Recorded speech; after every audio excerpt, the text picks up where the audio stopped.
इसे जो वादा किया था कि जैसे हमारी सरकार बनेगी सबसे पहले हम किसान कर्जा माफ करेंगे।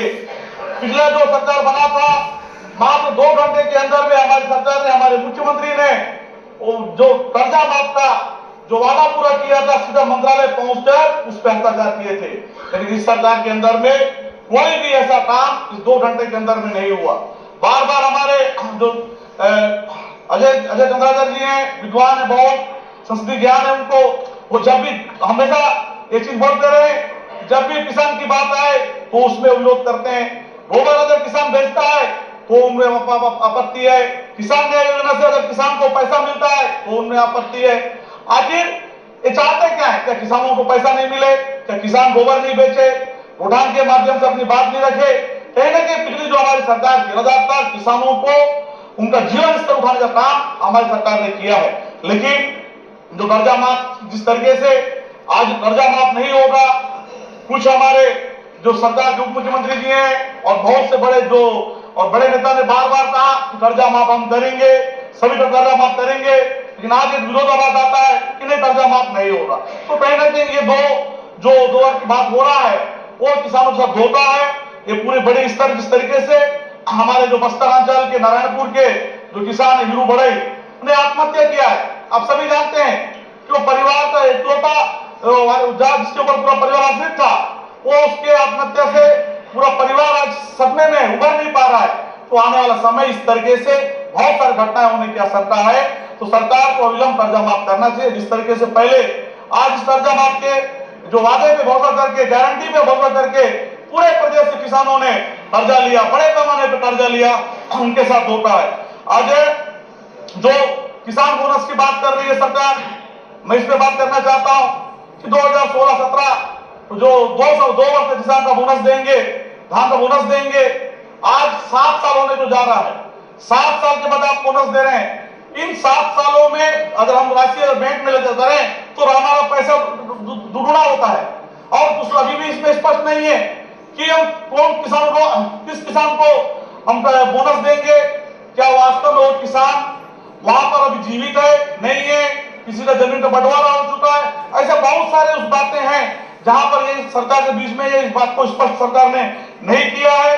और जिस तरीके से जो किसान की बात कर रहे हैं, धान का समर्थन मूल्य 3100 रुपए देने की बात हुआ था, आज उसमें भी स्पष्ट नहीं है कि हम 3100 रुपए देंगे नहीं देंगे।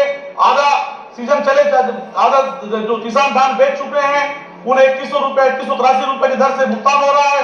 बाकी पैसा मिलेगा, कब मिलेगा, कैसे मिलेगा, कहीं भी सरकार की तरफ से इस बात में वो वक्तव्य जो आना चाहिए वो नहीं है। 21 क्विंटल की बात है, पहले बोलते रहे 21 क्विंटल नहीं हो, 20 क्विंटल नहीं हो सकता था, फिर अब 21 क्विंटल का आदेश किया है, वो भी 20 सीजन में। और अब ये कह रहे हैं उसमें भी स्पष्टता नहीं है कि किस तरीके से जो बेच चुके हैं वो किसान कैसे बेचेंगे, कब बेचेंगे, कहां से लाएंगे, ये भी किसी तरीके से 2 भी चीजों में स्पष्ट नहीं है। सरकार एक और बड़ी जो योजना की बार बार जो बात कर रहे हैं, सुबह से ही हम देख रहे हैं कल से, कि प्रधानमंत्री आवास योजना। इस प्रधानमंत्री आवास योजना में अब ये कह रहे हैं कि 18 लाख लोगों को हम प्रधानमंत्री आवास देंगे। चलिए अच्छी बात है, 18 लोग लेंगे, लेकिन इस संबंध में पहले ही हमारी सरकार ने लगभग 7 से 8 लाख लोगों जो प्रभावित परिवार थे उनको आवास का लाभ दे चुके हैं। क्या इसमें वो शामिल है या नहीं है? आवास कैसे देंगे, कब देंगे और कितना समय में देंगे, ये कहीं पे भी इस तरीके से जो बात बजट में या सरकार के वक्तव्य में आना चाहिए वो नहीं है। और जिस तरीके से बड़े पैमाने पर चुनाव के समय जो फार्म भराए गए, लाखों फार्म भराए, उन फार्म को क्या होगा उसका भी उल्लेख यहाँ पर नहीं है। क्या वो फार्म जो भरवाए आपने, वो फार्म के जो व्यक्ति उनको लेंगे नहीं लेंगे, और जो वर्तमान समय में जो सूची जो रहता है, प्रतिशत सूची रहता है, उसमें से लेंगे? कहीं में भी इस तरीके से जो बात है वो उल्लेख नहीं है। और जिस तरीके से महाकाली बंधन योजना, वो भी एक बड़ा योजना के नाम से लाए थे, आप उस महाकाली बंधन योजना में भी देखिए कि जिस तरीके से लाभ किसको मिलेगा, कैसे मिलेगा, कब मिलेगा, ये बात भी सरकार की तरफ से स्पष्ट नहीं है। माननीय सभापति महोदय, मैं चाहता हूं कि सरकार की तरफ से बात आए, स्पष्ट तौर पे आए। अभी बहुत सारे बातें जिस तरीके हम लोग क्षेत्र में रहते हैं, जाते हैं और सुनने और देखने में मिल रहा है कि क्राइटेरिया तय किया जा रहा है कि आप इसको मिलेगा, इसको मिलेगा, लेकिन उस समय कहीं पे भी ये बात उल्लेख नहीं था कि आप इसको मिलेगा या इसको मिलेगा, गरीबी रिकॉर्ड मिलेगा, बीपीएल मिलेगा, एपीएल मिलेगा, सबको समान रूप से देने का जो बात हुआ था सभी महिलाओं को वो हुआ।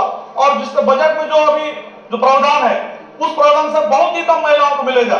जैसे हमारे साथी उमेश पटेल जी ने कहा कि लगभग 1 करोड़ महिलाएं ऐसे हैं जहां पर जिनको लाभ मिलना चाहिए था, लेकिन मुश्किल से बजट का जो राशि है उसके अगर प्रावधान उसके संबंध में बात करें तो मैं जहां तक समझता हूं कि 10 या 15 लाख ही महिलाओं को उसका लाभ मिलेगा। माननीय सभापति महोदय, बिजली बिल हाफ योजना का जिस तरीके से बात हुआ था पिछले हमारे सरकार के समय लगभग 40 लाख से ऊपर लोगों को इसका लाभ मिलता था और बकायदा उन्हें सूचना भी दिया जाता था कि आपके जो बिजली बिल में इतने इतने राशि को आपने हमने माफ किया। वो राहत वाला योजना था, बिजली बिल कहाँ माफ हुआ, लेकिन वो कहीं पे भी उसका उस योजना का जिस तरीके से विरोध हो रहा है उसको लेकर भी ग्रामीणों में रोष व्याप्त है।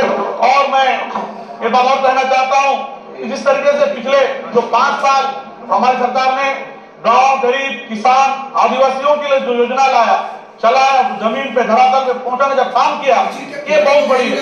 और हमारे साथ